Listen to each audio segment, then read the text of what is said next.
ಚಿಂದಿ ಉಡಾಯಿಸೋ ಖಾರ ಬಣ್ಣ ರುಚಿಯನ್ನು ನೀಡುತ್ತದೆ. ಮೆಣಸಿನ ಪುಡಿ ಚಿಂದಿ ಉಡಾಯಿಸೋ ಖಾರ ಬಣ್ಣ ರುಚಿ. ಬೆಳೆ ಸರ್ವನಾಶ ಆಗಿದೆ. ಭತ್ತ ಕೆಲವು ಭಾಗದಲ್ಲಿ, ಹತ್ತಿ ವಿಶೇಷವಾಗಿ, ಮತ್ತು ತೊಗರಿ ಇರ್ಬೋದು. ಈ ಹಲವಾರು ಬೆಳೆಗಳು ಸಂಪೂರ್ಣ ನಾಶ ಆಗಿರತಕ್ಕಂಥದ್ದೇನಿದೆ, ರೈತ ಚೇತರಿಸ್ಕೊಳ್ಳಿಕ್ಕಾಗೋದಿಲ್ಲ ಒಂದು ಕಡೆ.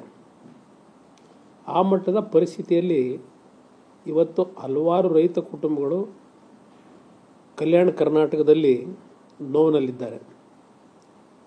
ಇನ್ನು ಮನೆಗಳು ಜಲಾವೃತವಾಗಿ ಮನೆಗಳ ಮೇಲೆ ಆಗಿರತಕ್ಕಂಥ ಹಾನಿ ಇವತ್ತು ಉತ್ತರ ಕರ್ನಾಟಕದಲ್ಲಿ, ಅಂದರೆ ಕಲ್ಯಾಣ ಕರ್ನಾಟಕದಲ್ಲಿ ಸುಮಾರು 12 ಗೋಶಾಲೆಗಳಿತ್ತು. ಈ 12 ಗೋಶಾಲೆಗಳು ಸಂಪೂರ್ಣವಾಗಿ ಮುಳುಗೋಗಿರ್ತಕ್ಕಂಥದ್ದು. ನಮ್ಮ ಮಾಧ್ಯಮದ ಸ್ನೇಹಿತರು ಪ್ರತಿನಿತ್ಯ, ಅದು ಯಾವುದೇ ನಮ್ಮ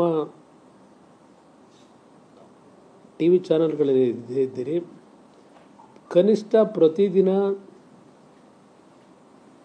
ಒಂದು 2-3 ಎಪಿಸೋಡ್ ಆದರೂ ಈ ಮಳೆಯ ಅನಾಹುತಗಳಿಂದ, ಜೊತೆಯಲ್ಲಿ ಮಹಾರಾಷ್ಟ್ರದ ಅಲ್ಲಿಯ ಒಂದು ದೊಡ್ಡ ಮಟ್ಟದ ಮಳೆಯಿಂದ ಏನೋ ಒಂದು 4-4.5 ಲಕ್ಷ ಕ್ಯೂಸೆಕ್ಸ್ ನೀರು ಇವತ್ತು ಭೀಮಾ ನದಿಯಿಂದ ಬರ್ತಾ ಇರ್ತಕ್ಕಂಥ ಹಿನ್ನೆಲೆಯಲ್ಲಿ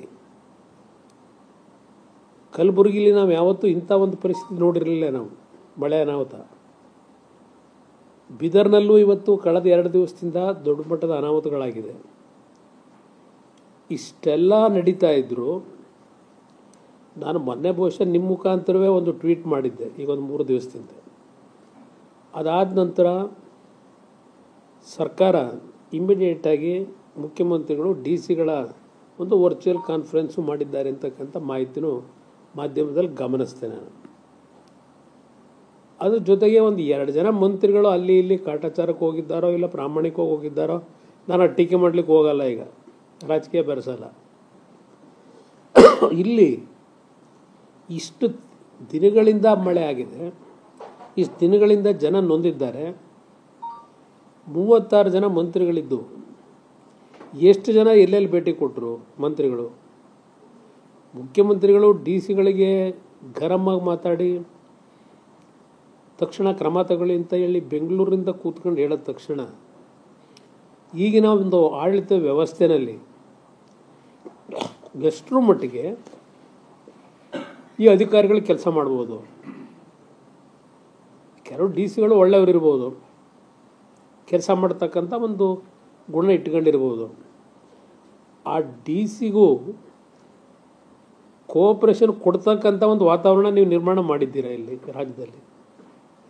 ಇದು ನನ್ನ ಪ್ರಶ್ನೆ. ಈಗ ಒಂದು ಉದಾಹರಣೆ, ಈಗ ಚಿಕ್ಕಮಗಳೂರು ಭಾಗದಲ್ಲಿ ಎಷ್ಟು ತಿಂಗಳಾಯ್ತು ಮಳೆಯಾಗಿ? ಅಡಿಕೆ ನಾಶ ಆಯಿತು, ಭತ್ತ ಬೆಳೀಲೇ ಇಲ್ಲ, ಹಲವಾರು ಬೆಳೆಗಳು ನಾಶ ಆಯ್ತು, ಅಲ್ಲೂ ಮನೆಗಳು ಕುಸಿದೋದವು.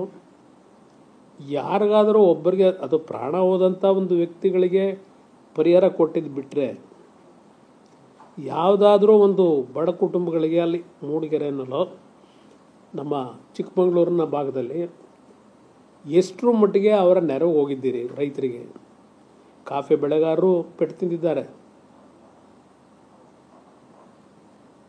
ಇದು ಈ ಸರ್ಕಾರ ಯಾವ ರೀತಿ ನಡೀತಾ ಇದೆ, ಇಷ್ಟರೊಳಗೆ ದೊಡ್ಡ ಮಟ್ಟದಲ್ಲಿ ಇವತ್ತು ಯುದ್ಧೋಪಾದಿಯಲ್ಲಿ ಪರಿಹಾರದ ಕಾರ್ಯಕ್ರಮಗಳು ಆಗಬೇಕಾಗಿತ್ತು. ಆ ಪರಿಸ್ಥಿತಿ ನಾವಿಲ್ಲಿ ನೋಡಲಿಲ್ಲ. ಇನ್ನೂ ಸಹ ಸಮೀಕ್ಷೆಗಳು ಪೂರ್ಣಗೊಂಡಿಲ್ಲ. ನನಗೆ ಕೆಲವು ಜಿಲ್ಲೆನಲ್ಲಿ ರೈತರು ಹೇಳ್ತಾರೆ, ಅಧಿಕಾರಿಗಳು ನಿಮ್ಮ ಹೊಲದಲ್ಲಿ ಎಷ್ಟು ಬೆಳೆ ನಾಶ ಆಗಿದೆ, ಎಷ್ಟು ಪ್ರಮಾಣದಲ್ಲಿ ನಿಮ್ಗೆ ತೊಂದರೆ ಆಗಿದೆ, ನೀವೇ ಒಂದು ಮಾಹಿತಿ ತಂದು ಕೊಟ್ಟುಬಿಡಿ ಅಂತ ಹೇಳ್ತಾರಂತೆ ಕೆಲವು ರೈತರಿಗೆ. ಇದು ಇರ್ತಕ್ಕಂಥ ವಾಸ್ತವಾಂಶ. ಇದು ರಾಜಕೀಯ ಟೀಕೆಗೆ ನಾನು ಹೇಳ್ತಾ ಇಲ್ಲ.